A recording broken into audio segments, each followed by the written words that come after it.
Eu saúdo todos aqueles que nos assistem com a paz do Senhor Jesus. Nós somos a Igreja Cristã Maranata. Estamos começando agora o nosso programa semanal, um programa que está sendo transmitido através desse veículo que você está assistindo agora, esse veículo de comunicação, mas também no nosso sistema multiplataformas. Você pode assistir pelo canal 126 do Sistema RO aberto da Embratel, também pelo canal 85 da Sky Livre. Você pode também nos assistir pelo canal da Igreja Cristã Maranata do YouTube. Está aparecendo o QR Code aqui ao lado na tela. Se você apontar a câmera do seu celular para esse QR Code, você vai ser redirecionado para o canal da Igreja Cristã Maranata no YouTube. E lá você tem a oportunidade de assistir aos episódios anteriores. Nós estamos numa sequência que começou com um documentário feito na Turquia e na Grécia, nas cidades às quais, ou para as quais, as igrejas estavam nessas cidades, foram escritas as cartas do Apocalipse, as 7 cartas do Apocalipse, e também na ilha de Patmos, de onde o apóstolo João escreveu as cartas. E nós estamos dando sequência e aprofundando esse assunto, o significado. Temos tido uma resposta da nossa audiência de muita alegria, muita satisfação e ampliação do entendimento da Bíblia, do entendimento do momento profético que nós estamos vivendo. Você é nosso convidado para ficar com a gente até o final desse programa e a assistir os episódios anteriores no nosso canal do YouTube, tá bom? E agora você vê os pastores que estamos presentes aqui a esta edição do programa da Igreja Cristã Maranata. Eu começo cumprimentando o pastor Gedeu Tigueiros, que é o presidente da Igreja Cristã Maranata. A paz do Senhor. A paz do Senhor aos nossos companheiros e a todos os nossos telespectadores. Amém. Pastor Gilson Souza, paz do Senhor. A paz do Senhor, pastor Josias, a paz do Senhor, companheiros. A paz do Senhor, nossos telespectadores. Pastor Sérgio Souza, paz do Senhor Pai Jesus. do Senhor a todos aqui e aos que estão conosco. Pastor Edson Ian, a paz do Senhor Jesus. Paz do Senhor Josias, paz do Senhor a todos aqui, paz do Senhor a todos em casa. Muito bem. Na semana passada, nós abordamos e continuaremos abordando agora a igreja de Esmirna. Tá? Há uma sequência de igrejas, 7 cartas escritas às 7 igrejas da Ásia. A segunda igreja é a igreja de Esmirna, né? Nós começamos com a igreja de Éfeso e agora estamos passando para a igreja de Esmirna. Semana passada já começamos e fomos fazendo algumas abordagens no que tange ao momento, ao início, o significado da palavra Esmirna e outras coisas mais. Bom, eu vou passar então a palavra ao pastor Gedeu Tigueiros, porque já falamos sobre o sofrimento de Esmirna, sim, né? E mais alguma coisa vamos falar agora, mas o pedido do pastor Gedeu é que a nossa audiência ela possa ser contextualizada agora em relação à aplicação profética, ao significado profético da igreja de Esmirna, na sequência da história, sequência profética e histórica da igreja. Bem, cada carta tem uma característica, não é? E ela está relacionada, cada carta, a uma parábola que corresponde a uma das 7 parábolas do capítulo 13 de Mateus, que dizem respeito ao reino.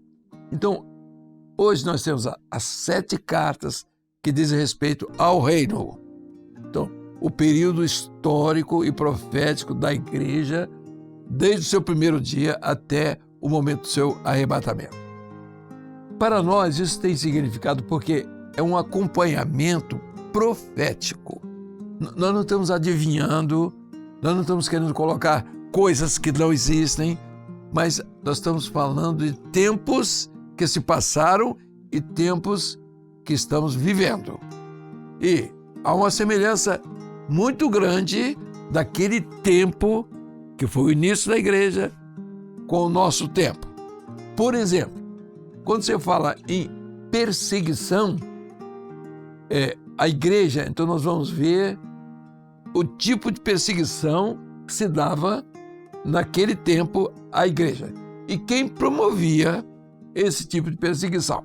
Não era só o Império Romano, ele entra mais tarde, mas quem inicia a perseguição é o próprio judaísmo, eram os judeus, não é? E a luta dentro da própria igreja para se estabelecer era outra grande luta. E por último, então, já entra reforçando aí o Império Romano, dado que o crescimento da igreja trazia um certo temor aos imperadores. Por quê? Porque os crentes, chamados cristãos, eles estavam espalhados pelo mundo inteiro daquela época, né? E o Império Romano tinha dominado o mundo daquela época.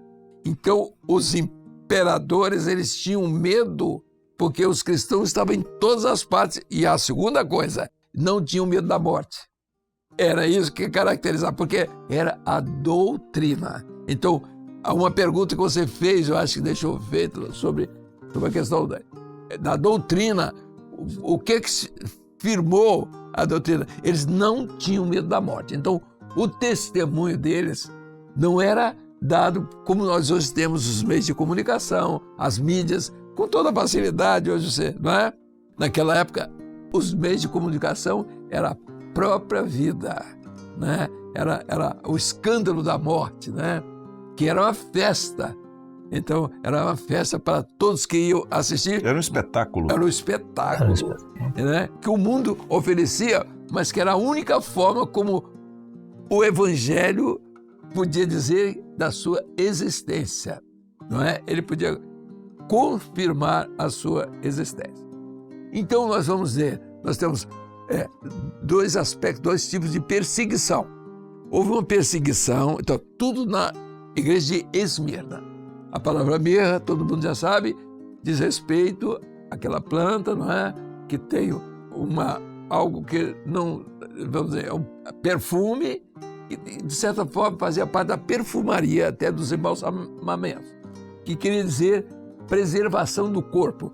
Então, quando você fala Esmirna, você está falando da operação do Espírito Santo naquele tempo, a partir dali que não sai Esmirna, que é a preservação do corpo. E a preservação do corpo está exatamente nas provas. Entendeu? As provas. Então, e Jesus, no meio de tudo isso, ele é o Senhor de todas as coisas, ele não sai em momento nenhum da sua posição, com seus vários títulos, como podem ser observados lá em cima, né? Aqueles vários títulos. O candelabro, o alfa e o ômega, a espada, os pés, o sete, a chave, e outra vez o alfa e o ômega. São os títulos gloriosos do Senhor Jesus em cada período da história da igreja. Muito bem. Eu não sei se eu consegui responder alguma coisa, mas eu acho que... Certamente. Então, você tem alguma coisa mais que eu poderia dizer? Nós podemos continuar falando sobre as perseguições. Muito bem. Então, veja aqui. O primeiro grupo de perseguição foram aos servos que escreveram, os que doutrinaram, foram os doutrinadores, foram os mártires do primeiro período, que foi o período dos mártires apostólicos. Então nós temos Estevão, Tiago, Pedro, Paulo, então quando chegou e João, até o século 100. Isso não quer dizer que eles não faziam parte da grande perseguição. Aí vieram, a partir dali, mais 10 ondas de perseguição. É o que está escrito na carta. E tereis uma tribulação de 10 dias. 2:10. Entendeu? Por que quando ele fala que tereis uma tribulação de 10 dias? Porque já era depois de João. Entendeu?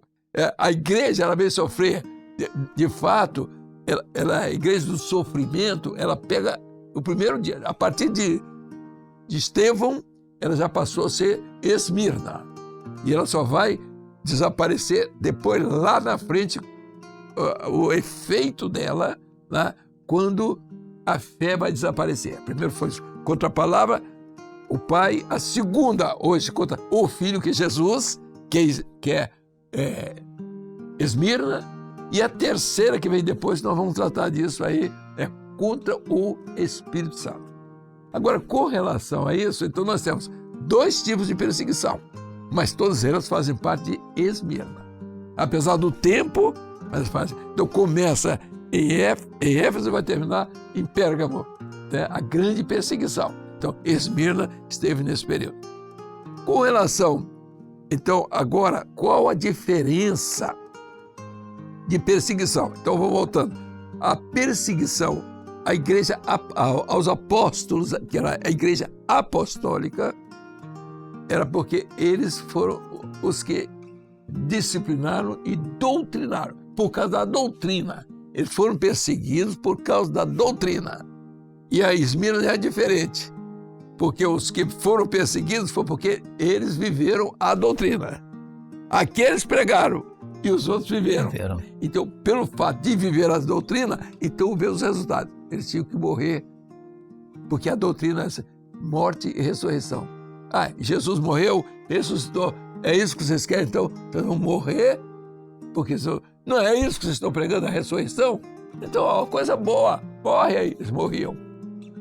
Morreu na certeza de, né? E aquilo que o pastor naturalmente vai abordar num momento certo aí.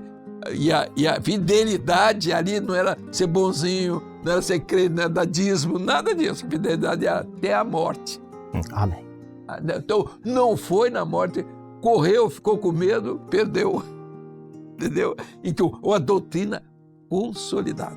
Então, ela tem as duas coisas que você tem estado preocupado. Primeiro, é saber que aquele que estava ali é Senhor de todas as coisas. É o Senhor da eternidade. O Alfa e o Ômega.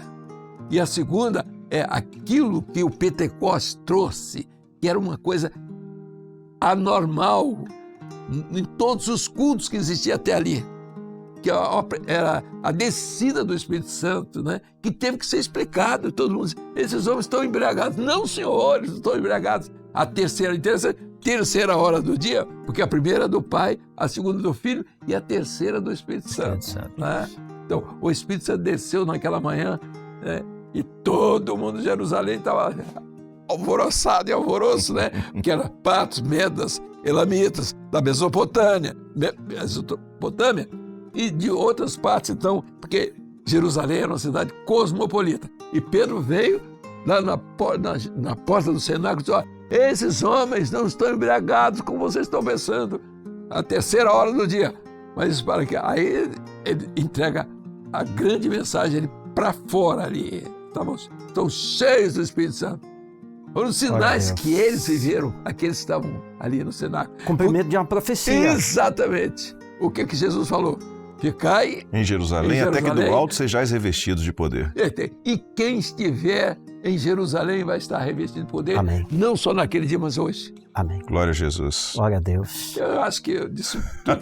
Eu falei demais, como sempre. Nós conversávamos um pouco antes de entrarmos no ar e o pastor Edson, inclusive, ressaltou algumas situações como essa de sofrimento, de perseguição. E o texto, a carta da igreja em Esmirna, o texto fala de tribulação, de pobreza, né? E é interessante que diz assim, sei a tua pobreza, mas tu és rico. Então, traz um pouco, pastor Edson, por gentileza, de experiências vividas na perseguição e na manutenção da bênção. Amém. A riqueza era o testemunho. Era o testemunho. A riqueza era o testemunho e a graça do Senhor na vida da igreja, né? E a pobreza era justamente, era no sentido que não houve trégua para eles. Todos os imperadores houve essa perseguição e confiscavam os bens dos mais ricos. Então eles eram isolados, não conseguiam grandes recursos, porque o governo era implacável com eles nesse sentido também. Mas falando aqui dos 10 dias de perseguições, né? Dos 10 dias que fala em Apocalipse 2:10. As 10 ondas de tribulação, 10 ondas de perseguição. Nós vemos que o Império Romano, até o ano 305, que foi o último imperador de Diocleciano, o último imperador dessa leva, onde acabou as perseguições. Depois, em 313, Constantino ele oficializa isso, né? O fim das perseguições. Mas houveram grandes perseguições, houveram muitos mártires e homens e mulheres exemplares. Eu vou destacar 2 aqui, né? Nós tivemos assim vários, né? Inácio, Simeão, Leônidas e Cipriano, Mas o Policarpo, que já foi falado aqui, né? Pias. Policarpo, ele era o líder, um dos líderes de Esmirna, Pias né? também, não é? Foi pastor, né? Sim. E Justino Mártir, Justino, né? Então, Policarpo, ele foi levado numa arena e foi colocado fogo nele, né? Ele foi colocado numa fogueira e ele não queimava, né? Então, depois, essas coisas serviu de exemplo para quem estava lá nas arquibancadas. Mas os imperadores, eles faziam questão de colocar em arenas para justamente servir como uma propaganda de opressão, de oposição, né? De governo, de mando, né? De impor medo. Mas eu queria destacar aqui duas jovens, né? Jovens senhoras, podemos dizer assim. As duas tinham entre 20 e 22 anos. Isso foi no Império, o imperador Séptimo Severo. Séptimo Severo foi um imperador, ele foi um dos perseguidores, né? Ele destacou uma lei que quem se convertesse ao cristianismo ou ao judaísmo, isso lá em 193, quando ele começou a governar, seria morto. Ele já tinha essa lei, né? E no período dele, esse Séptimo Severo, quem vai lá no Monte Palatino, lá no Fórum Romano, nós vamos mostrar imagens aqui, que eu fui lá e filmei, tem um arco, lá no Fórum Romano, lá no final tem um arco de Séptimo Severo. E ali tem as vitórias dele como imperador, mas assim, para o povo cristão, ele foi um dos 10 perseguidores e colocou essa lei.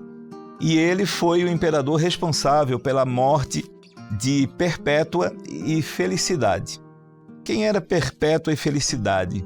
Eram duas jovens, né, entre 20 e 22 anos.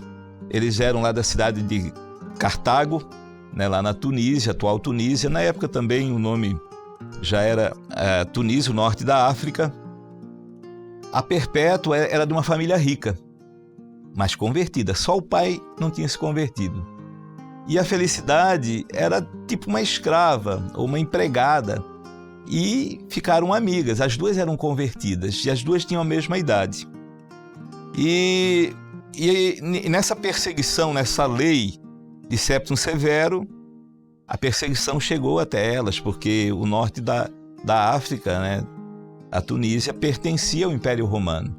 E eles foram, como eram na época, eles eram denunciados.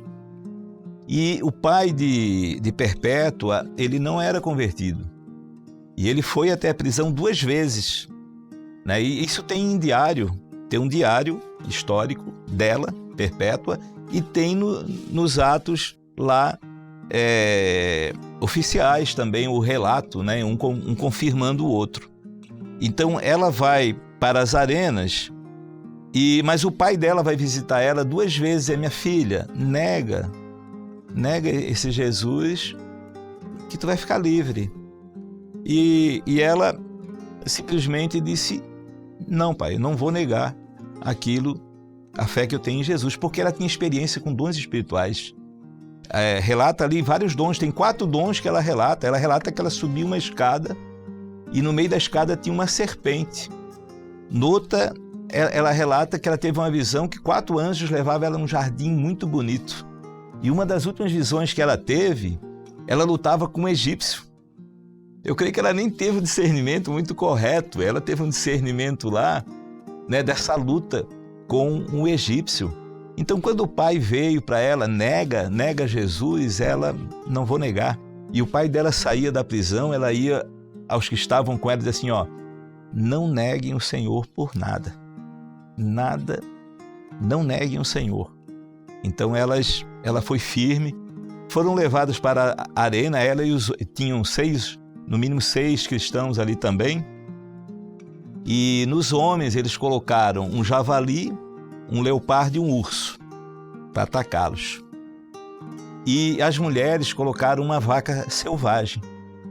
Então, no relato lá, conta que a vaca chegou numa delas, né, na Perpétua, e ela já atacou, dilacerou, a outra abraçou ela, aí a vaca também veio contra ela também.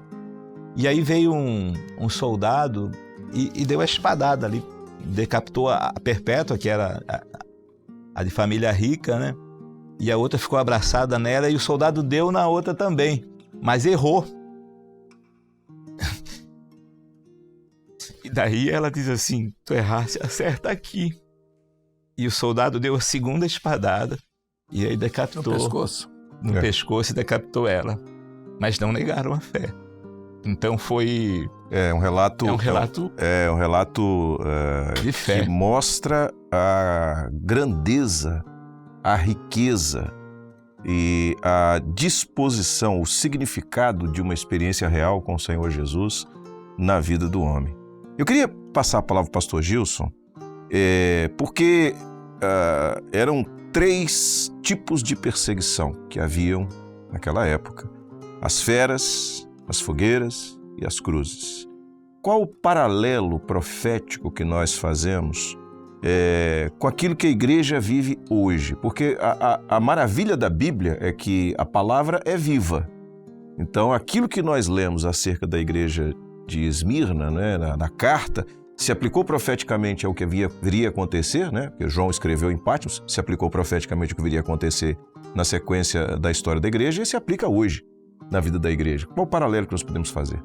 Bom, existe naturalmente uma relação muito estreita entre esse período da igreja, que foi um período de sofrimento da igreja, que foi o período de Esmirna, com um período que também nós hoje vivemos dentro de um outro contexto, que é o contexto profético. E a prova, né? E A prova daquela época é a prova de hoje. a mesma prova daquela época é a prova de hoje. Agora, dentro de um outro contexto, Isso. que eu diria até, vamos dizer assim, não é um contexto físico, porque arenas, fogueiras e cruzes representaram para os irmãos de Esmirna a passagem deles desta vida para a vida eterna pela morte física. Mas hoje nós temos novas arenas, novas cruzes, novas fogueiras.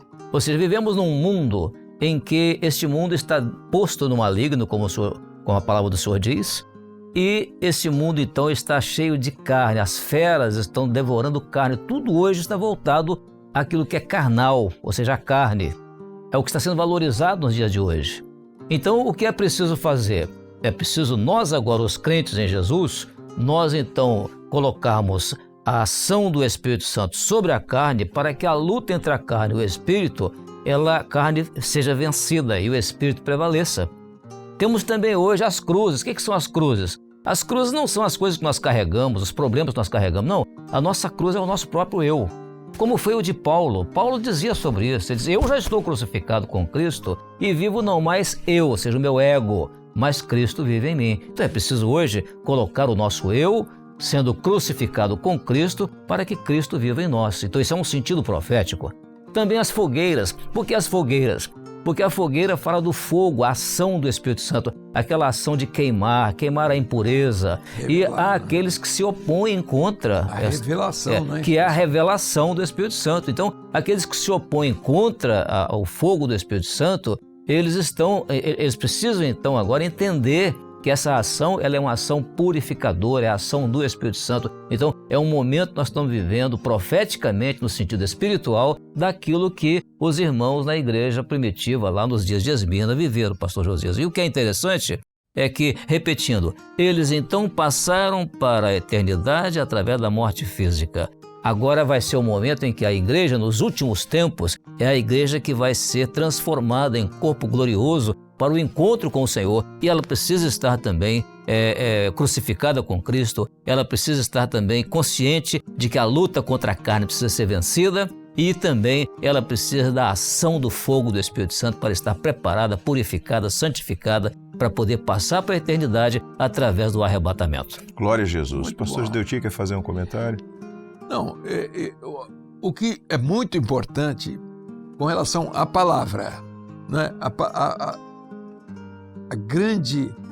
O grande segredo, né, de Deus para com o homem, com a igreja, em todas as coisas, é a palavra. Então, a palavra, ela tem que ser viva. Glória a Deus. Existe a palavra da vida.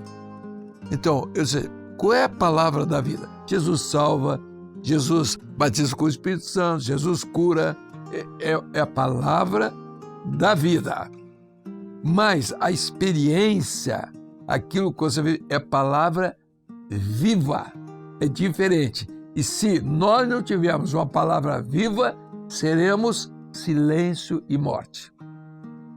Quando você usa letra, é silêncio e morte. Porque a palavra apenas dá vida. Jesus faz tudo isso.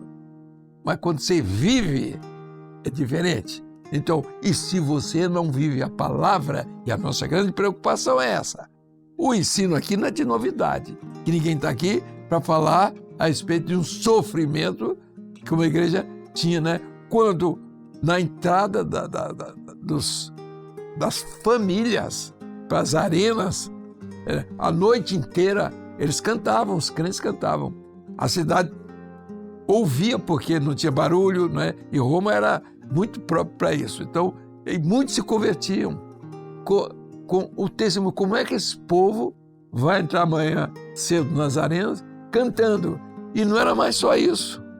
Não era só isso. É que alguns, na sua maioria, eles queriam entrar logo, porque eles queriam que os animais, os cães, que estavam naturalmente famintos, não simplesmente dilacerassem. E quando eles tinham filhos, a primeira coisa que eles queriam era jogavam os filhos.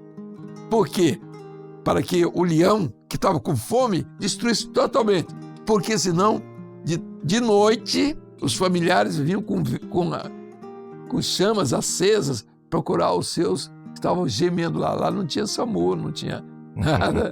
Morria ali, apodrecia ali. Perdeu o braço, outro perdeu as pernas, outro perdeu, né? Então, o rosto deformado. Então, isso aí todos queriam ir antes. Então, a bravura dos crentes, quero testemunhar a palavra viva. Isso que é muito difícil. E vencer o leão, vencer as feras, a carne, vencer o eu e vencer, né, tudo aquilo que nós conhecemos muito bem, que é, né, o adversário, que diz assim, o adversário, vosso inimigo, está ao derredor de vós, rugindo como leão, buscando a quem possa tragar, né? Verdade. Então, esses elementos que lá da igreja primitiva, eles hoje estão à nossa disposição para vencer também. Glória a Deus. E eu acho até que é muito mais fácil, porque agora tem o Espírito Santo, né? Que nos sustenta, que nos anima, né? Mas então, a igreja como corpo. Igreja como Sérgio, corpo. a gente Isso. tem um minuto ainda, mas a pergunta é a seguinte: qual a bênção, qual o galardão? Um trecho da carta de Esmirna diz assim: ser fiel até a morte e dar-te-ei a coroa da vida. Essa morte não era só o fator tempo, ser fiel até enquanto tiver 20, 70, 100 anos, não. É se você for preciso, até morrer, pelo Evangelho, como Paulo fala.